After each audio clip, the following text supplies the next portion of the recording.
Thanks, Yona. Thanks everyone for coming here this afternoon.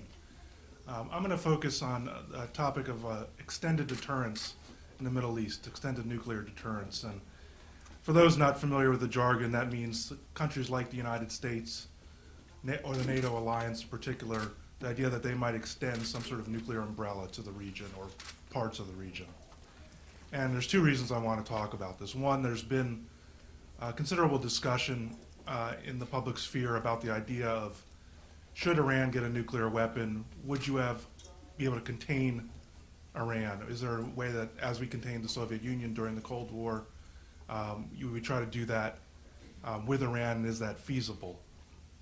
And the second is that I think that's also one of the potential roles for NATO in particular, and some of its states, such as the United States, Britain and France, which are the nuclear weapon states in the alliance.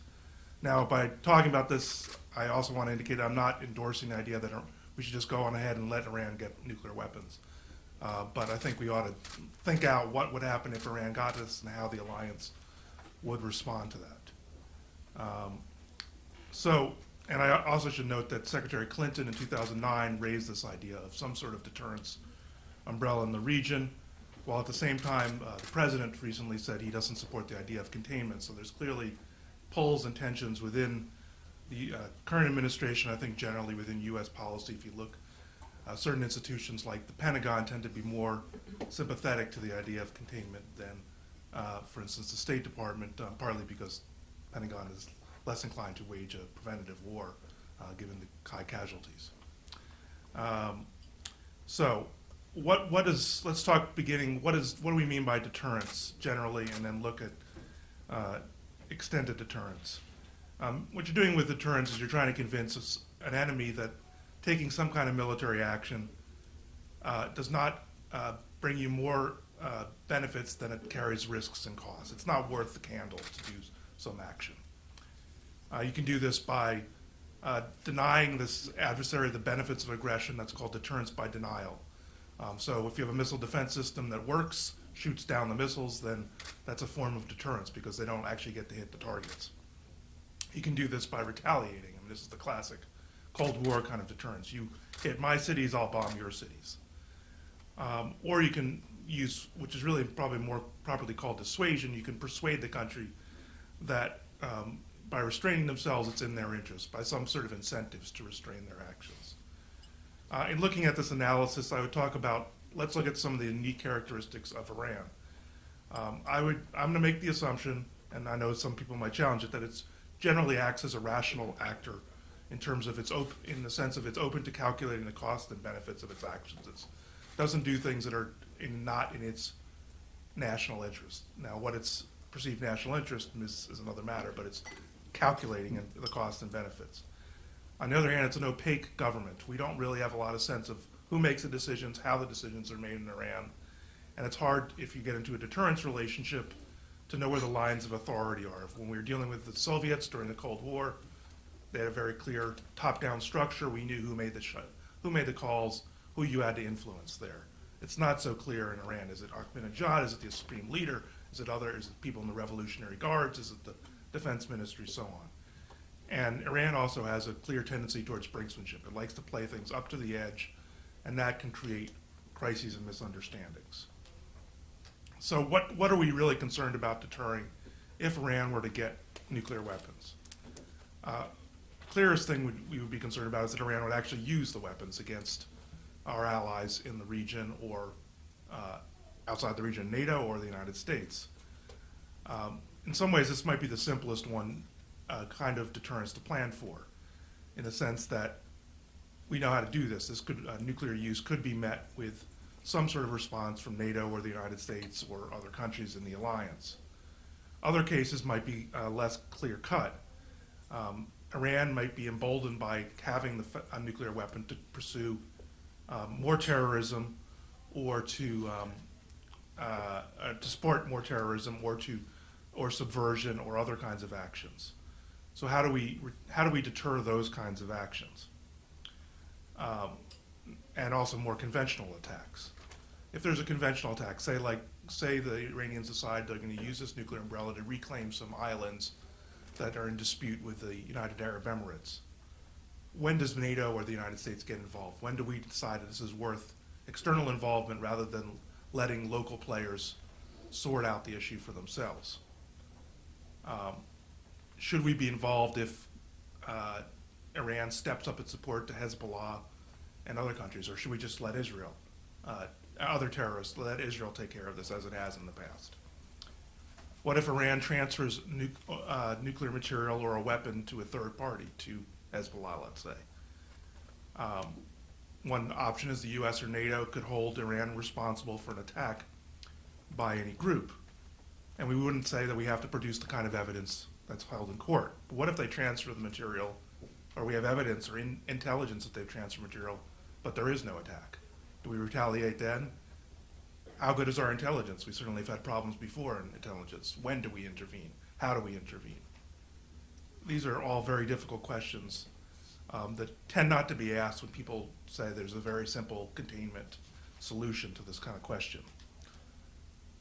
Another question is, what are the stages of deterrence you'd have to deal with?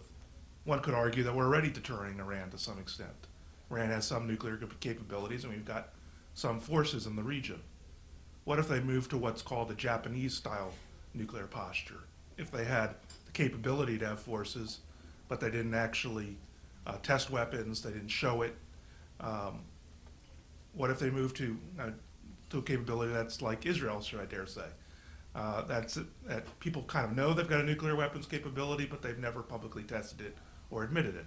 How do you actually deter that? What kind of role do you do there?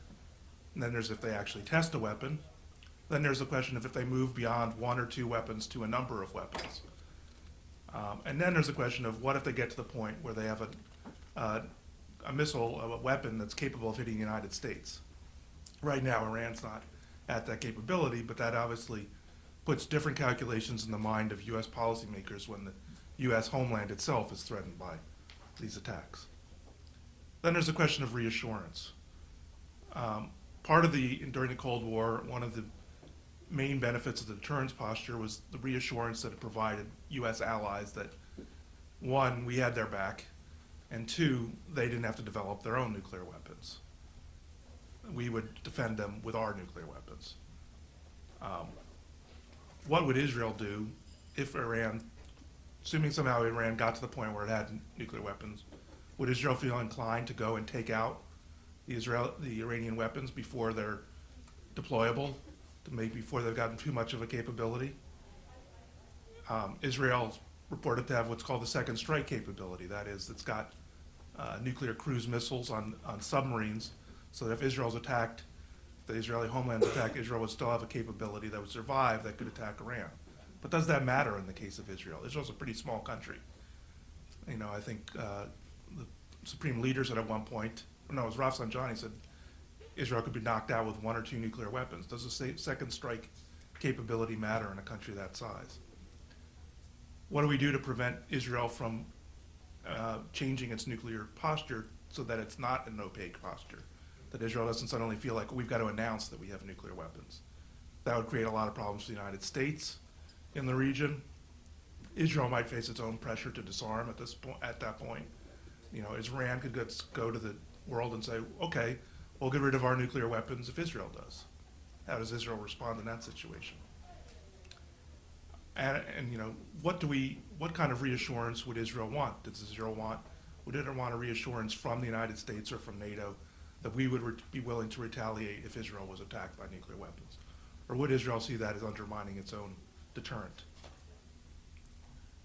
Then there's the Gulf states. They'd like to see us, they'd probably want to see some reassurance, but they also don't want to provoke Iran too much. There's going to be undoubtedly, during the Cold War, there was always, I think it was de Gaulle said, is the United States willing to risk Washington for Paris? Are we going to risk New York for Riyadh? There'd be, reasonable doubts in the region. This would also support, putting a greater U.S. presence in the region would support the narrative of Al-Qaeda and other people opposed to U.S. influence in the region that we're just kind of propping up these venal, corrupt regimes. So what you're likely to see is the Arab states kind of hedging between different options. They'll probably try to acquire more conventional weapons from the U.S. They'll probably try to get more civil nuclear technology as a way to getting into the nuclear game themselves. They'll try not to offend Iran. I think the biggest risk, as someone alluded to earlier, is what happens to Saudi Arabia. Most of the other countries they don't have a nuclear capability. They don't have a relationship with the country, but Saudi Arabia is believed to have bankrolled the Pakistani nuclear program. So Pakistan might sell them nuclear components. Pakistan could decide to, it already has missiles which Pakistan has military folks in Saudi desert. They can move nuclear weapons to Saudi Arabia and provide an extended deterrent. What would that do to India? And then, that might be more popular with the Saudi public because then you'd have Muslims rather than infidels on Saudi territory. So what kind of, if we got into this posture, what kind of reassurance would be needed, and with which country? Would we want formal alliances? Would we want some kind of declaratory policy? That is, we will carry out nuclear retaliation for a nuclear attack or nuclear terrorism. Do we want something on the level of the NATO Article 5 guarantee?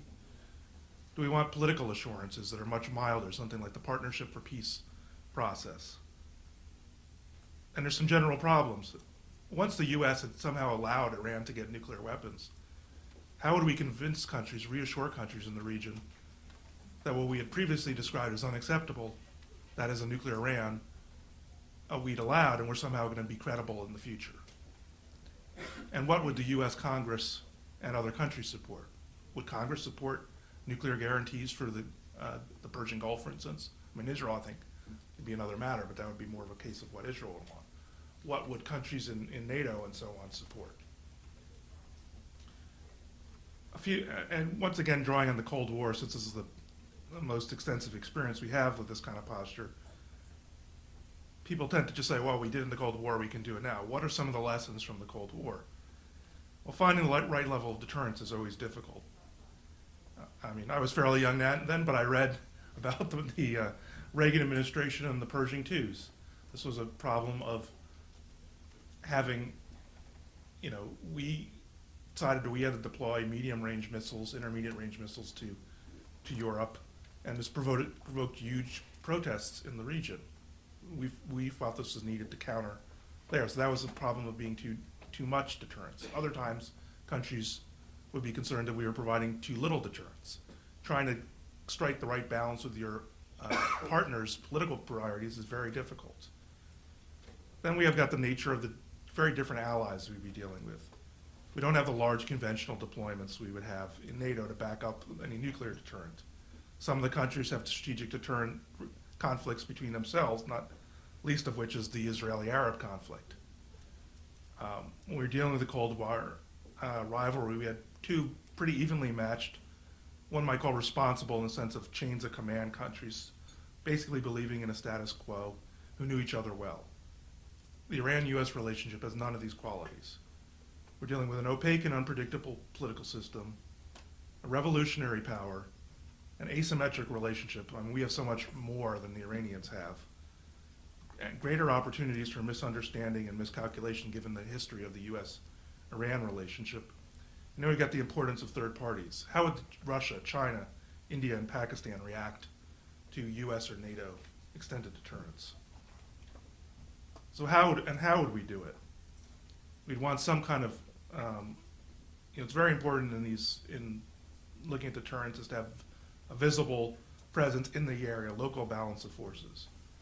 Now we've already got some presence in a number of the GCC states, but not Saudi Arabia, and we'd create political strains if we did it. Now we're already beefing up some of our conventional forces, particularly air and naval forces.